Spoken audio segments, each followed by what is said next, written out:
I'm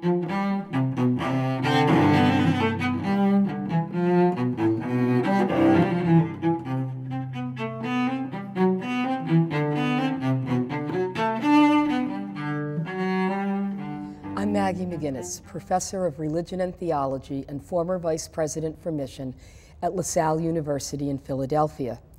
Today, I'm talking with Brother Robert Schieler as he reflects on the 300th anniversary of the death of St. John Baptist de LaSalle and the year of Lasallian vocations. Brother Robert, 2019 marks the 300th anniversary of the death of the founder, and it is also the year of Lasallian vocations. Could you say something about what this year means for you and for the Institute? Sure, and thank you for the invitation, Maggie, to be with you today.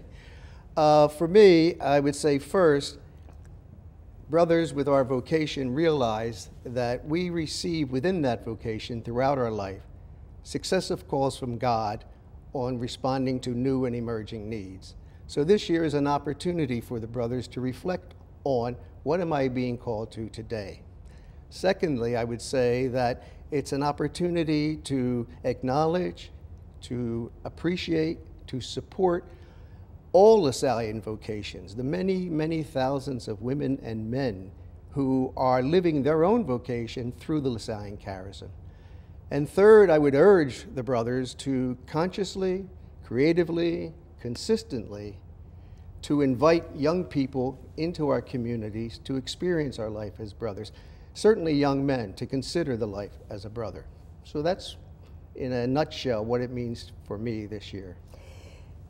Do you get any inspiration from de La Salle's time about what this might all mean for us today? Oh, sure, certainly. First of all, I would say we are not celebrating a memory. What we're trying to do this year and throughout the years is to have the same courage that de La Salle had and the first brothers at their time to set out on new paths. What are we being called to today? What are the new needs? What is the context we're living in? Because it's very different from the context of de La Salle's time. So the inspiration is, let us have the same courage that the LaSalle and the First Brothers had to meet the needs of the time. The global Lasallian theme for 2019 is "Were Not Our Hearts Burning," based on the story of Emmaus. What does this theme mean to you and the global Lasallian family, especially during this very significant anniversary year? Okay.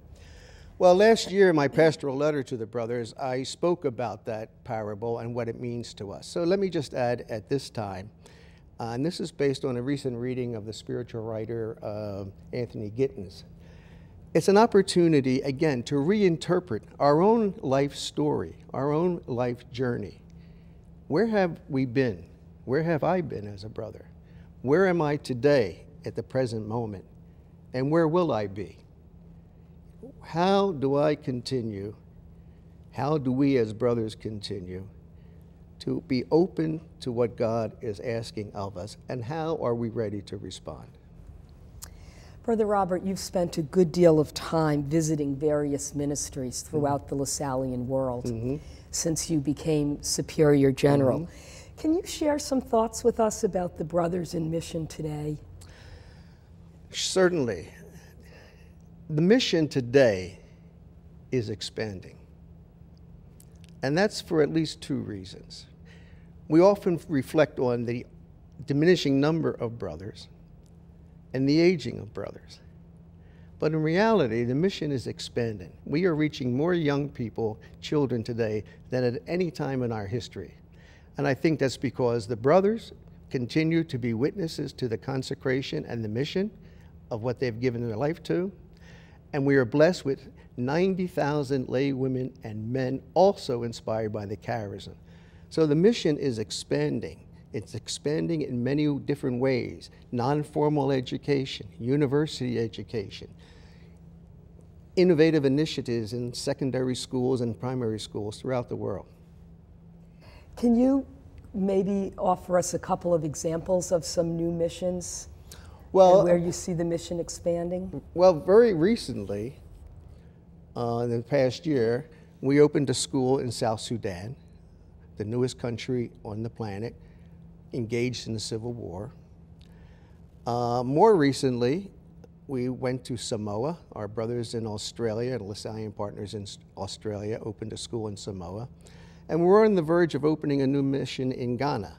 So those are 3 new countries where we have not been, and are good examples of how the mission is expanding in areas of the world where there's need. And where do you see the role of associates in all of this? I mean, absolutely critical. In 1965, there were 16,000 brothers. That's the largest number ever.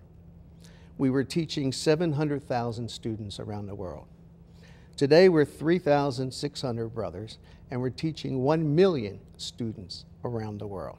The mission is expanding because many lay women and men of every religion, of every ethnicity, of every culture are inspired by the charism and are responding to it in our schools and institutions and centers around the world. In your writings and presentations, you often highlight the brothers' community life and their life of prayer.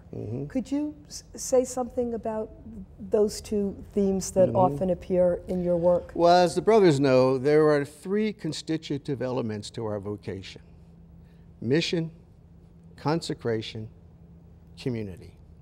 We're doing very well with mission. We can do better in the other 2 areas. So that's why I'm always focusing on community life. Because if there's going to be any positive response to real needs today, it's not what Rome tells us to do.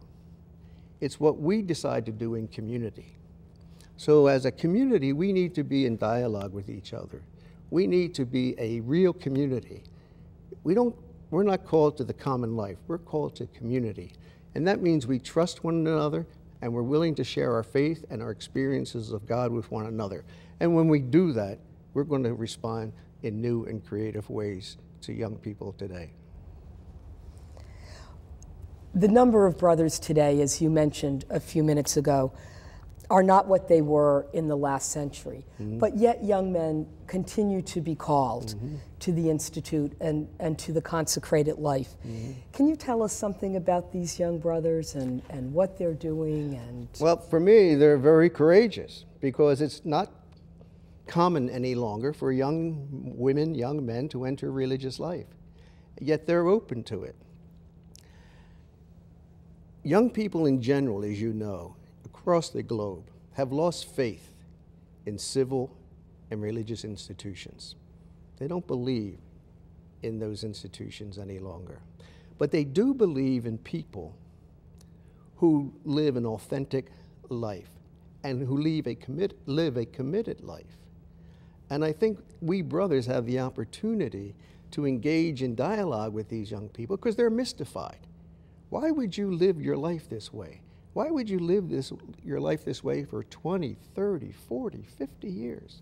So that's why I say it's important for our communities to witness a prayer life, to witness community that is open in dialogue and welcoming to young people.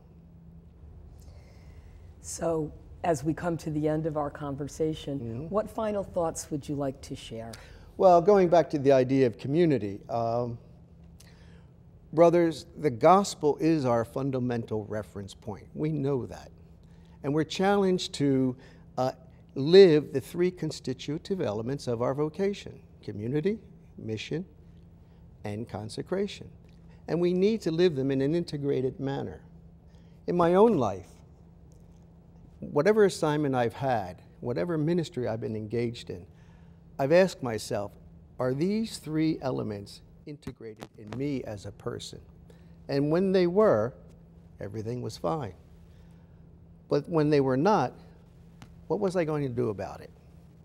So I simply asked the brothers during this very important year to ask yourself that question. Where you presently are, do you feel you're living in an integrated manner, these 3 elements?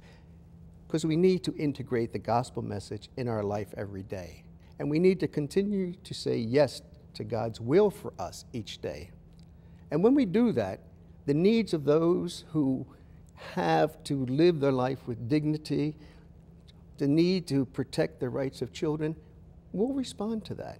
We will go to the poor with the heart of a poor man. And I think as we live authentically that vocation, God's going to take care of the rest, just as he did at the time of St. LaSalle. So brothers, pray, but move your feet. Thank you for all that you have done. Thank you for what you're accomplishing. Thank you for the lives you touch. Keep praying, keep moving those feet. Live Jesus in our hearts forever. Thank you.